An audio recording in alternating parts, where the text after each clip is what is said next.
Islamic tradition says the Quran is the final revelation from God delivered to the Prophet of Islam, Muhammad, through the angel Gabriel. Its revelations were said to have been recorded first orally and then in writing through Muhammad and his followers up until his death in 632 AD, and then compiled by the first Caliph Abu Bakr and then codified during the reign of the third Caliph Uthman, so that the standard codex edition of the Quran or Mus'haf was completed at around 650 AD. However, manuscriptural evidence suggests that the Quran was canonized at a later date, 150 to 200 years after the death of Muhammad. Each of the major manuscripts will be looked at. First, one of the oldest Quranic manuscripts in existence is the Sana manuscript, so called as it was discovered in Yemen during a 1972 restoration of the Great Mosque of Sana, a mosque that is dated to the 7th century AD. The Great Mosque was built by early Muslims, some of whom may have been Muhammad's companions, as according to Islamic scriptures, link in the description, Muhammad made plans for its construction around 630 AD. Archaeologically, its confirmed history dates from 705 to 715, when the Caliph Al-Walid I expanded the mosque to much larger dimensions. Today, it is a UNESCO World Heritage Site. The manuscript was identified as a palimpsest in 1981. A palimpsest can either be from a scroll or a book from which the text has been scraped or washed off, so that the page can be reused for another document. With all the corrections made to it, it is still not 100% complete, nor is it exactly the same as today's standard Quran. Muslim scholars assign the manuscript to the reign of the third Caliph and link it with the standardizing the Quran from around 650 AD. Although the parchment and not the writing is dated 650 to 670 AD, this date is only for one of the detached leaves. In their research, Sadeghi and Bergman, page 348, carried out a radiocarbon analysis and found it 56.2% to be within 4 years after Muhammad's death, 75.1% for 14 years after Muhammad's death, with 99% for 43 years after Muhammad's death. However, Sadeghi of Stanford University and Kudazi of Harvard University, in their published research in 2012, Sana and the Origins of the Quran, page 1, write that their analysis showed that the surahs or chapters were formed earlier than this date, which suggests a pre-Islamic origin. Dr. Asma Hilali, in her studies of the Sana script, cites in her book, The Sana Palimpsest, that it has flaws in its transmission during the first centuries of Islam. She discovered in the palimpsest that it contained 2 superimposed Quranic texts within 2 layers of writing on 38 leaves of parchment. All this research suggests that the manuscript version in use in Sana at the time should have been burned, as it predates the Uthmanic Quran, because according to tradition, the reason why he ordered the destruction of copies of the Quran was that there was a chance that they differed in some way compared to his final revised text. Because if these copies of other Qurans had all been exactly the same as his, there would be no reason for him to burn them. Even if the Sana manuscript was from the time of Uthman, according to Islamic tradition, it should still have been burnt by him because the Sana manuscript differs from today's Quran. So what are its faults? Well, more than half of its texts are in ambiguous letters in need of diacritical marks for understanding. It contains added vowels that helped correct previous mistakes. It includes orthographical changes and many deviations that are not mentioned in later Qurans. Using UV light, it was detected that its manuscript texts were either scraped or washed off so that pages can be reused.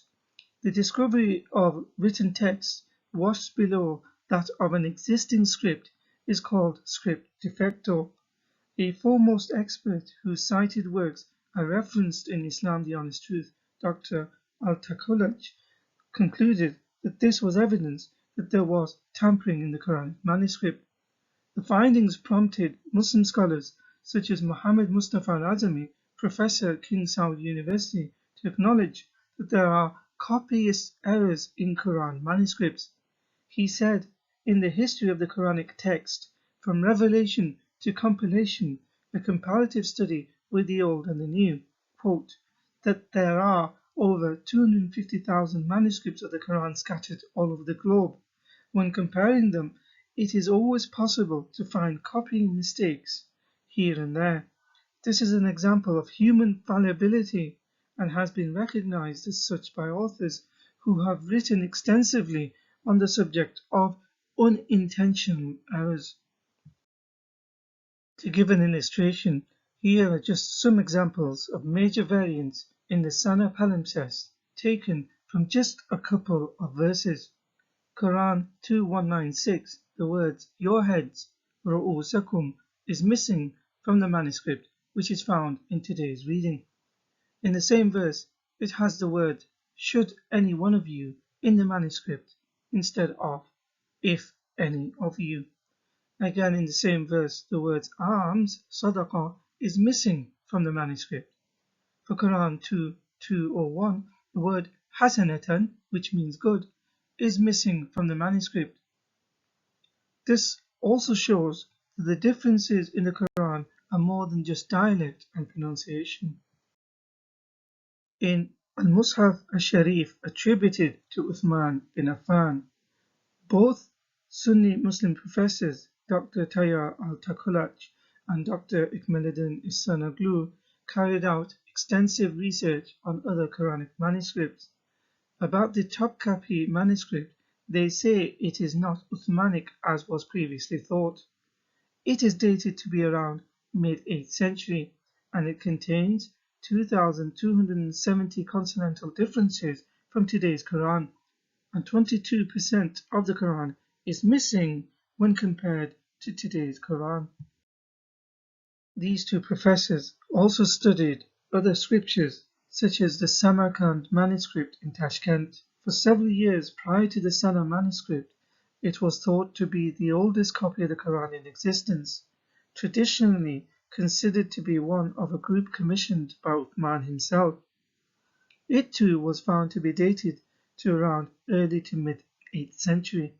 It also contains undisciplined spelling in textual writing styles, indicating a multiplicity of scribes, scribal and copyist mistakes, and written by someone with little experience. It also contains later additions and goes only to chapter 43, with a staggering 66% of the Quran missing when compared to today's Quran.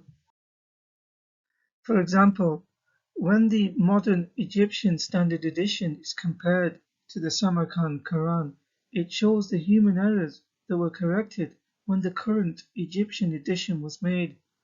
The same human corrections, additions, and manipulation is also applicable for other manuscripts. For the sake of brevity, here are just a few examples of the corrections made to the manuscript when compared to the modern standard copy. The Tashkent manuscript of Quran chapter 20 verse 3 is without the letter Noon, but the modern version includes it. The Tashkent manuscript of Quran chapter 36:20 is missing the letters Ya and Noon, which the modern version has. The Tashkent manuscript of Quran chapter 36 verse 21 is missing a letter Mim, which the modern version has. In the Tashkent manuscript, the form for letters Fa or Qaf is present in Quran chapter 19 verse 72, whereas the letter Noon occurs in the modern versions. The Tashkent manuscript of Quran chapter 20 verse 108 is without the letter Sin, which is in the modern version. In the Tashkent manuscript of Quran 769, there is a letter Sin, whereas in the modern versions have the letter Sod. The Tashkent manuscript of Quran 2079 has the letter Noon, whereas the modern version has the letter Ya. In the Tashkent manuscript of Quran 38:26, it is without the letter Ya, whereas the modern version has it. There is an extra Ya in Quran 2:15 in the modern Arabic Quran, which is not found in the Tashkent manuscript. The Tashkent manuscript of Quran 1883 has the letter Mim that was replaced by the letters Nun and Ya in the modern version. The pronoun huwa, he, is present in the Tashkent manuscript of Quran 2:284, whereas the modern Arabic version has the word Allah, thus a whole new word has been added to the verses. In the modern version of Quran chapter 2 verse 57, the word alaykum, on you, appears, which is not in the Tashkent manuscript, but a small portion remains in the margin where it was sought to add it. In the Tashkent manuscript of Quran chapter 6 verse 11, the letter Lam precedes the letter Mim, making the word not, whereas in the modern version a letter Tha is in its place, making the meaning of the word then. In the Tashkent manuscript of Quran 7:27, there are the letters Mim and Nun, making the word from, which is missing from the modern Arabic version. In the Tashkent manuscript, an alif letter is in Quran 5:99, which was replaced in the modern Arabic version with the letter Ya. In 2009, Dr. Tayyar Al-Tukalach studied the Al-Husseini manuscript in Cairo. Again, he found it to be not Uthmanic, as it dates from early to mid-8th century, and again, it contains major differences from today's Quran. Dr. Al-Tukalach studied the Paris manuscripts and found it also to be from the 8th century, that it too had corrections to the text, that it disagrees with the modern standard Quran in 93 places, that its handwriting suggests that there were at least 5 different copies and was later modified with erasures and additions. A staggering 74% of the Quran is missing from today's version. Often touted as being Uthmanic, the Tübingen Quran manuscript pictured here on the right, according to a foremost expert, Dr. Alba Fideli, in her research relevance of the oldest Quranic manuscripts, attributed this particular manuscript to the 8th century AD. She also comments upon some of the variants, such as dots added onto the script, including other later additions and deletions made to the script. Also, it is not the full Quran, as it constitutes only about 26.2% of the total text of the Quran of today. In 2015, there was the discovery of Quran parchments at Birmingham University. Carbon dating of the pages put it between 568 to 654 AD, making them the oldest fragments of the Quran found thus far. However, the problem is that they are only fragments with only 2 pages discovered and containing only parts of surahs 18 to 20. Clearly, this is not the entire Quran. The other problem is that the dates predate Muhammad's birth, so it is not from the Uthmanic era of Quran standardization. All this adds further uncertainty about how the Quran emerged, such as could Muhammad and his early followers use a text that was already in existence, taken from Jewish or Christian readings or from pre-Islamic poetry. After all, the subject of the fragments is about Moses, the 7 sleepers of Ephesus, along with Dhul-Qarnayn, the Alexander legend, with an extended retelling of the virgin birth of Jesus. These are all subjects pre-Islamic Arab Christians used to believe, so along with its dating and content increases the likelihood that the fragment may not have originally been a Quran at all, but fragments of stories that were eventually incorporated into the Quran at a later period. In other words, a discovery of the fluidity rather than the rigidity of the Quranic compositional process from other earlier sources. This will be covered in more detail in the next video. The other issue for the Birmingham manuscript is that the date is for the parchment only, not for the ink or the writing itself, which could quite conceivably post-date it by decades or even centuries. Evidence of this has already been discovered, as its texts have been erased and written over, clearly visible in the close-up picture on the left. Further, the style of its text, seen later than the date suggested by radiocarbon analysis, something that even Muslim researchers have noticed. For example, Dr. Saud Sohan, who is the director of the Center for Research and Islamic Studies in Riyadh, is skeptical about its early date.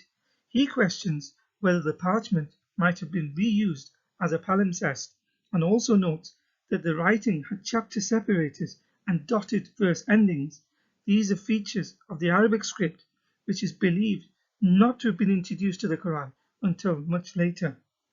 Also, Dr. Mohammed Isawali, lead curator for Persian and Turkish manuscript at the British Library, seems to be open to the possibility that the Uthmanic redaction took place earlier than previously thought.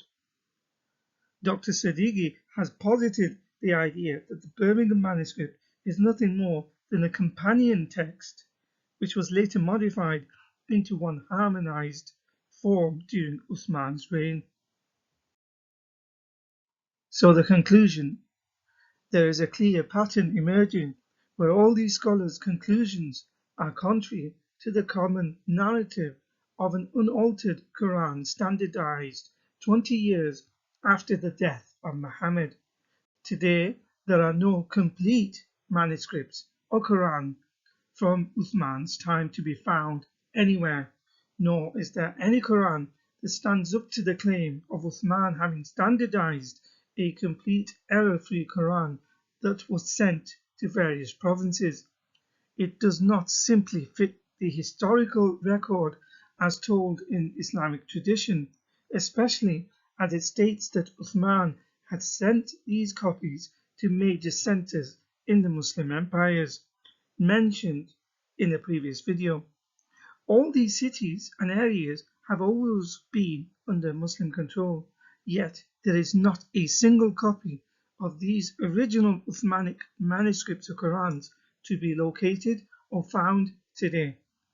The oldest known Quranic manuscript is from the 7th century, and even that is not complete. Furthermore, the Quran has undergone continual change ever since until more recent times. The term complete is emphasized because today's Quran is claimed by Muslims to be complete. But how is it possible to get to today's complete Quran from incomplete manuscripts? Memory is an imperfect system of record and preservation, as already evidenced from past videos.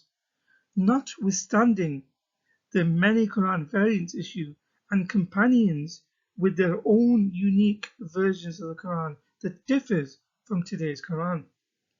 So unless there was a manipulation of the Quranic text, it is not possible to get to today's so-called complete Quran from previous incomplete manuscripts.